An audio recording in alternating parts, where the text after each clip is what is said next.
আসসালামু আলাইকুম। কেমন আছেন আপনারা? আশা করি সকলেই খুব ভালো আছেন। আজকে নতুন একটি রেসিপি নিয়ে হাজির হয়েছি। ঢ্যাঁড়স নিয়ে সবারই খুব অভিযোগ। কারণ ঢ্যাঁড়সে একটা আঠালো ভাব থাকে, যেটা অনেকেই খেতে চায় না।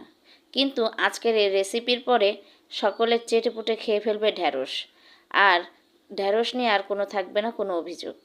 চলুন তাহলে দেখে নিই আজকের ঢ্যাঁড়সের ভুনার রেসিপি। এখানে আমি নিয়েছি হাফ কেজি পরিমাণ ঢ্যাঁড়স। ঢ্যাঁড়স যেহেতু নরম তরকারি, তাই এটা কিন্তু রান্না করলে সেদ্ধ হয়ে কিন্তু অল্প হয়ে যায়। তা এটাকে আমি প্রথমে ধুয়ে পরিষ্কার করে নিয়েছি এবং কেটে এইভাবে টুকরো করে নিয়েছি। একটা ঢ্যাঁড়সকে মাঝখান থেকে ফালি করে নিয়েছি, এইভাবে টুকরো টুকরো করে নিয়েছি এবং সেদ্ধ হতে কিন্তু এটা মশলাগুলো কিন্তু এর ভিতরে ভালোভাবে ঢুকে যাবে।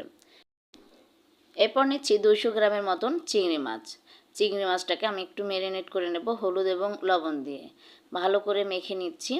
এটা করলে কিন্তু চিংড়ি মাছটার ভেতরে মশলাটা ভালো যায় এবং খেতেও কিন্তু খুব ভালো লাগে। ম্যারিনেট করার পরে এখন আমি চুলায় বসিয়ে দিচ্ছি কড়াই এবং কড়াইয়ে পরিমাণ মতো তেল দিয়ে তেলটাকে একটু গরম করে নেব। গরম করার পরে তার ভিতরে দিয়ে দিচ্ছি সেই ম্যারিনেট করা সেই চিংড়ি মাছ। চিংড়ি মাছটাকে একটু উল্টে পাল্টে একটু ভেজে নেব। একদম কড়া করে ভাজা যাবে না, হালকা একটু লাল হওয়ার পরে কিন্তু চিংড়ি মাছগুলোকে তুলে নিতে হবে। আমি প্রায় 3-4 মিনিট চিংড়ি মাছগুলোকে একটু ভেজে নিয়েছি। এখন আমি চিংড়ি মাছগুলোকে তুলে রেখে দেব। এখন এই একই তেলে কিন্তু দিয়ে দেব পেঁয়াজ। এখানে আমি প্রায় হাফ কাপের একটু বেশি দিয়ে দিচ্ছি পেঁয়াজ কুচি। একটু বেশি পরিমাণ যদি পেঁয়াজ কুচি দেওয়া হয়, ভুনাটা কিন্তু খেতে দারুণ লাগে। এখন আমি পেঁয়াজটাকে ভেজে নেব যতক্ষণ পর্যন্ত লাল না হয়। যেহেতু তেলের পরিমাণ একটু কম হয়ে গেছে, চিংড়ি মাছ ভাজার সময় আমি একটু অল্প তেলে ভেজে নিয়েছিলাম, এর মধ্যে আমি আরও দিয়ে দিচ্ছি 3-4 টেবিল সয়াবিন তেল। আমি যেহেতু একদম লাল করে পেঁয়াজটা ভেজে নেব না, যেহেতু হালকা লাল হয়ে গেছে পেঁয়াজটা, এ পর্যায়ে দিয়ে দিচ্ছি 1 টেবিল চামচ পরিমাণ রসুন বাটা, 1 টেবিল চামচ পরিমাণ শুকনো মরিচ বাটা এবং হাফ টেবিল চামচ পরিমাণ দিয়ে দিচ্ছি জিরা বাটা। এবং এই মশলাগুলো দেওয়ার পরে আমি ভালো করে একটু কষিয়ে নেব। কষিয়ে নেওয়ার পরে দিয়ে দিচ্ছি স্বাদমতো লবণ এবং লবণ দেওয়ার পরে আরও একটু কষিয়ে নেব। যে কোনো ভুনা তরকারি কিন্তু আপনার কষানোর উপরেই কিন্তু নির্ভর করে। মশলাটা আপনি যত ভালোভাবে কষাবেন তত কিন্তু স্বাদটা কিন্তু চমৎকার হবে। এই পর্যায়ে দিয়ে দিচ্ছি সামান্য পরিমাণ পানি। আমি যেহেতু গুঁড়া মশলা দেব, এই জন্য একটু পানি দিয়ে নিচ্ছি, নাহলে কিন্তু পুড়ে যাওয়ার সম্ভাবনা থাকে। গুঁড়া মশলার ভিতরে দিয়ে দিচ্ছি হাফ টেবিল চামচ পরিমাণ হলুদের গুঁড়া এবং 1 টেবিল চামচ পরিমাণ ভাজা ধনিয়ার গুঁড়া। এবং গুঁড়া মশলাগুলো দিয়ে আমি আরও একটু মশলাটাকে কষিয়ে নিচ্ছি। এই পর্যায়ে দিয়ে দিচ্ছি কাঁচামরিচ ফালি করে। এখানে আমি 4-5টাই দিয়ে দিচ্ছি কাঁচামরিচ। আপনারা যারা ঝাল কম পছন্দ করেন তারা এটা স্কিপ করতে পারেন। যেহেতু ঝাল আমি একটু বেশি পছন্দ করি, তাই এখানে আমি 2টা মরিচই কিন্তু ব্যবহার করেছি। আর কষানো মশলার ভিতরে দিচ্ছি সেই ভেজে রাখা চিংড়ি মাছগুলো।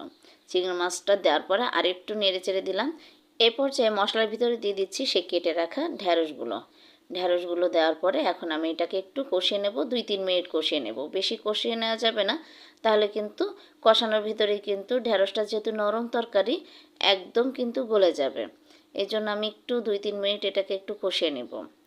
2-3 মিনিট কষানোর পরে দেখুন অনেকটা কিন্তু মশলা টেনে গেছে। এই পর্যায়ে দিয়ে দিচ্ছি পানি। এখানে আমি হাফ কাপ পরিমাণ দিয়ে দিচ্ছি পানি এবং এটাকে একটু মশলার সাথে একটু মিশিয়ে দিচ্ছি এবং ঢেকে রাখবো প্রায় 15 মিনিটের মতন। এখন আমি কড়াইতে দিয়ে দিচ্ছি ঢাকনা 15 মিনিটের জন্য। আমাদের অনেক সময় কিন্তু খাবার খেতে ইচ্ছা করে না, যে কোনো তরকারি দিয়ে কিন্তু ভাত খেতে ইচ্ছা করে না, মনে হয় ভিন্ন কিছু খেতে। তখন আপনি যদি এই তরকারিটা রান্না করেন, সকলেরই কিন্তু খুব পছন্দ হবে। আপনি কিন্তু অতিথি আপ্যায়নে কিন্তু এটা অন্যান্য তরকারির সাথে সাথে কিন্তু ঢ্যাঁড়স ভুনাটাও কিন্তু রাখতে পারেন। 15 মিনিট পরে আমি ঢাকনাটা তোলার পরে দেখা গেছে পানিটা এখনও রয়ে গেছে, তাই আমি এটাকে আরও কিছুক্ষণ রান্না করব। দেখা গেছে কিছুক্ষণ রান্না প্রায় 10 মিনিটের পরে দেখা গেছে পানিটা কিন্তু প্রায় টেনে গেছে। আমি এর থেকে তরকারি ঝোলটা আর বেশি কমাবো না, তাহলে কিন্তু চুলা বন্ধ করার পর কিন্তু ঝোলটা আর থাকবে না। আর এই পর্যায়ে দিয়ে দিচ্ছি টালা জিরার গুঁড়া। এখানে আমি 1 টেবিল চামচ পরিমাণ দিয়ে দিচ্ছি টালা জিরার গুঁড়া।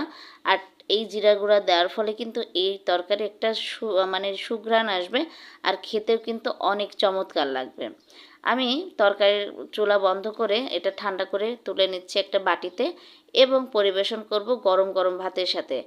আর এইভাবে তরকারিটা রান্না করার ফলে কিন্তু ঢ্যাঁড়সের যে একটা বদনাম আঠালো ভাব সেটা কিন্তু আর থাকবে না, আর খেতেও কিন্তু দুর্দান্ত হবে।